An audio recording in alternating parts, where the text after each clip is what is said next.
In this video, we're gonna be going over all the gear that you need to enhance your Muay Thai and kickboxing training. Some of this gear you're gonna be needing all the time. Some of this other gear, you're gonna hardly ever use it, but when you do, you're going to be happy that you have it.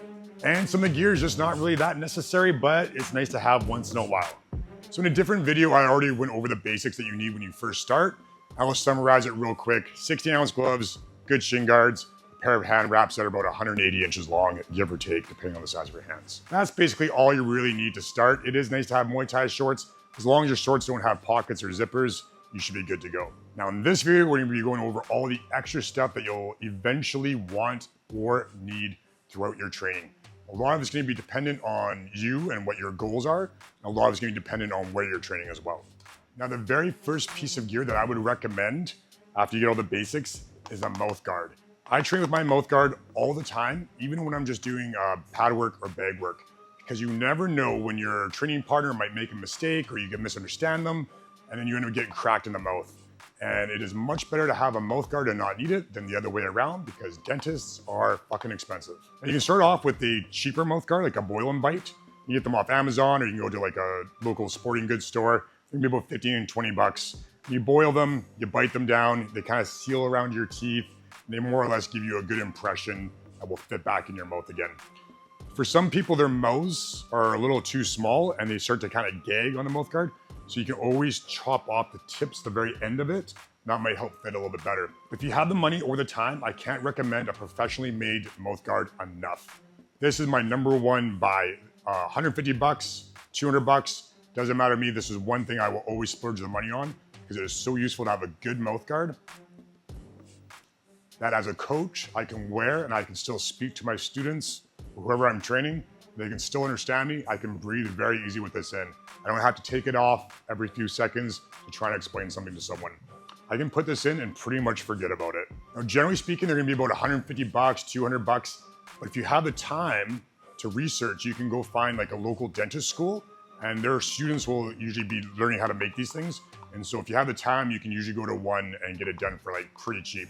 I think at the local university here in Vancouver, you can get one done for about 25 bucks. It's gonna take them longer. They're gonna have to maybe make a couple mistakes and like maybe sitting there in the chair for a while.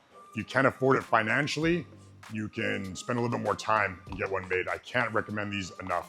Number one buy. Another thing I would recommend to buy is your own skipping rope. Excellent investment. If you buy a good one, like say 15, 20 bucks, they're gonna last you a really long time.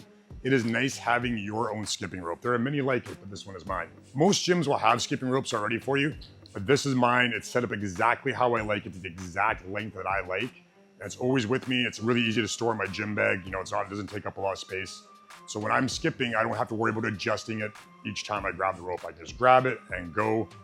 Super simple. I've had some skipping ropes that I paid less than 10 bucks for, and I've had them last me like 6 years. So super cheap investment. And it's just nice to have a hassle-free warm-up experience. Also, you can take it with you wherever you go. You're going on a trip or you're going to a different gym. You have your rope with you. You can always skip to warm up. You can skip as part of your workout. You can kind of do it anywhere, anytime kind of thing, you know, reasonably speaking. And so just a super valuable piece of equipment, well worth its price. The next piece of equipment I highly recommend people get is a pair of bag gloves. If you're training a lot or you're at that point where you're doing sparring, you should have a pair of 16-ounce gloves that you use just for partner training, just sparring and partner drills where you're actually making contact with another human being. And you should have another pair of gloves that you use for your pads and for your bag work. This way your 16-ounce gloves won't get compressed over time. They're meant to stay soft so you don't hurt your partner. And they're gonna last a lot longer that way.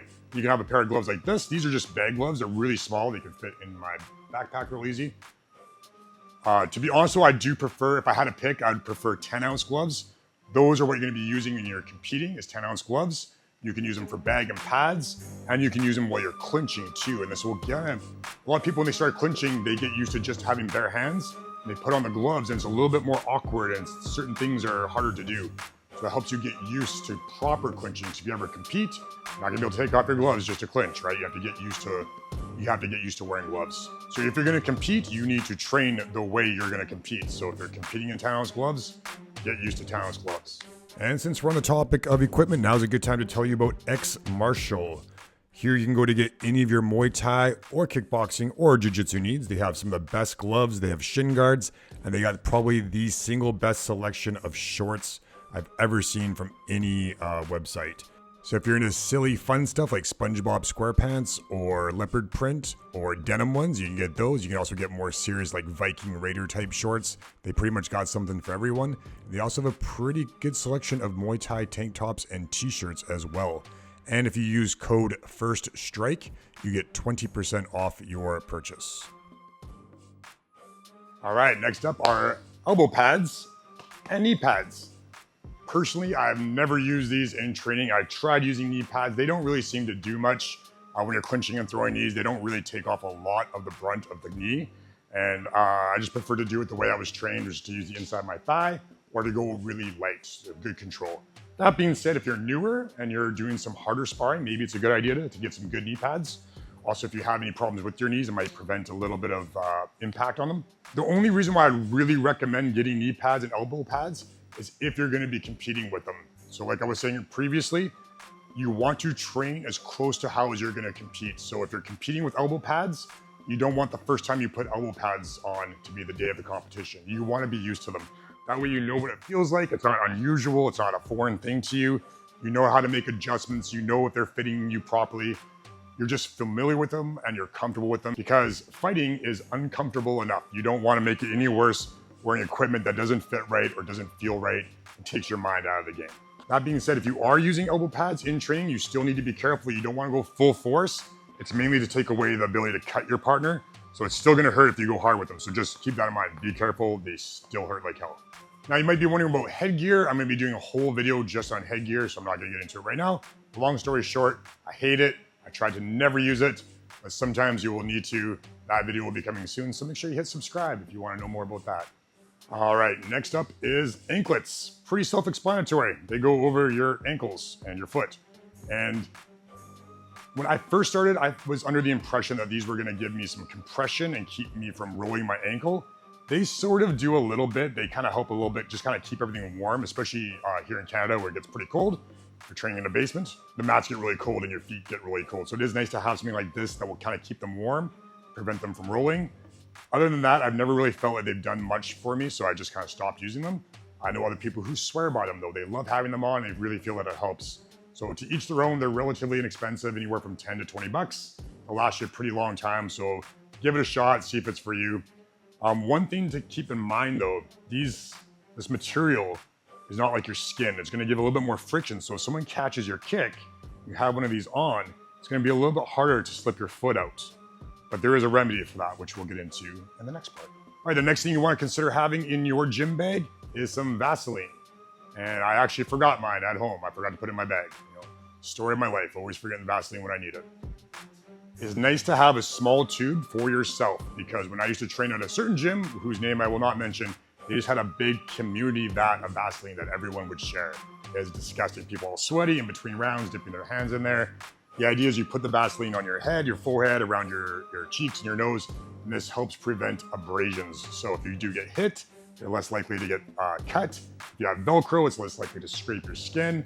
Some people put it on the anklets, like I was saying earlier, because the anklet has more friction, so it's harder to get your foot out, so you can put a little Vaseline on there. Some people even put Vaseline on their belt line and on their shorts, so if their opponents are keeping them, their foot will slide off a little bit easier. So Vaseline comes in pretty handy, and it's nice to have your own because no one wants to share that. Okay, next up is defense wipes. These are antimicrobial, antibacterial, fungal, blah, blah, blah. These are great after training if you need to wipe yourself down real quick, get off any, guck, other people's sweat, other people's hair, blood, saliva, whatever happens to be on you. A lot of jiu-jitsu folks use this. I started using it years ago. Just if I can't get into the shower right away, maybe I'm training a class and I'm training a client, I can just use this to wipe down real quick. Some people even use it to wipe down their gear after, just to make sure that their gear is staying nice and clean and fresh. These are not super cheap. They're about 20 bucks, but they will last you a while. And if the hindsight thing is like, oh, I could have bought this for 20 bucks, or I could have got staph infection, you'll always say, I wish I'd spent the 20 bucks. So worth getting if you can't get this exact brand. There's other ones like this on Amazon, something similar. Just some wipes that you can wipe down with if you can't get to the shower right away. That being said, try to shower right away after you train. Very good idea. Bring your own water bottle. Some gyms have fountains, most now just have water dispensers. You need that water to go somewhere, so you put it into a water bottle. Especially after or during and after COVID, people got rid of like communal like water fountains, but they will have the dispenser that you can fill up. Some gyms too, their dispensers break and they don't always have it available. So I always try to bring water with me. I'm usually sipping it on the way to the gym. And then if they have water there, I can fill it up again during or after class. Another thing you're gonna wanna buy, and you're probably gonna wanna buy it as soon as you start doing some real drilling or sparring, is a groin protector. That is self-explanatory. I don't need to explain it to you, hopefully. As far as brands, there's the Diamond MMA cup, which is like really solid. Shock Doctor makes a good one. You get the steel Thai cups that they use in traditional Thai boxing. Just find one that you like, find one that's comfortable, and just make sure you wear it, because it's on you. That is on you. If you get kicked in the groin and it hurts, you're not wearing a cup. That's your fault. Okay, another thing you'll find very useful is to have some athletic tape. I'm a big fan of the NextCare 3M waterproof one. I've had it where like I've scratched my foot or cut my foot and I've been able to put some on top and it just stays there. Throwing kicks and all that stuff and it's still on the entire time. It doesn't come off easy. This stuff here will come off eventually, but like let's say you scratch your foot. You could use those defense wipes we were talking about earlier, wipe your foot off. Ideally, you'd wash it with soap and water, but let's say you can't do that. You'd use the defense wipes. You could put a little bit of Vaseline on there to stop it from bleeding more. Put the tape on top of that, and then you could put the anklets over top of that to keep the tape from falling off. So even though you might not use any of those individual things that often, it is nice when you get a cut or a scrape to have all that stuff available so that you can just train and you don't have to worry about getting, bacteria or other crap in your foot and getting an infection, which I've had, and it sucks. I had one on the bottom of my foot right before a competition. It is not good. So you want to avoid that whenever you can. And so that's basically it. Obviously bringing in a towel, like a small towel with you is a good idea. Bringing a change of clothes is a good idea. If you have the space and the budget to bring your own mitts and your own Thai pads. I know some people prefer certain brands of Thai pads and focus mitts. So if that's you and you have the space in your bag and the budget to do so, then by all means do so. It's nice to have your own gear, like just like with skipping rope. It's your gear, you don't have to share it with anyone. You don't have to make any adjustments, you know exactly how it's gonna be. And it's gonna last a long time usually because it's yours and you're gonna take care of it, right? Right? All right, guys, I think that's about it. If I missed anything, let me know down in the comments below. Go check out X Martial. Remember, use code FIRSTSTRIKE for 20% off. And also go check out the new SKOOL group to get some free courses to make you a better striker. Thanks again for watching. See you guys in the next video.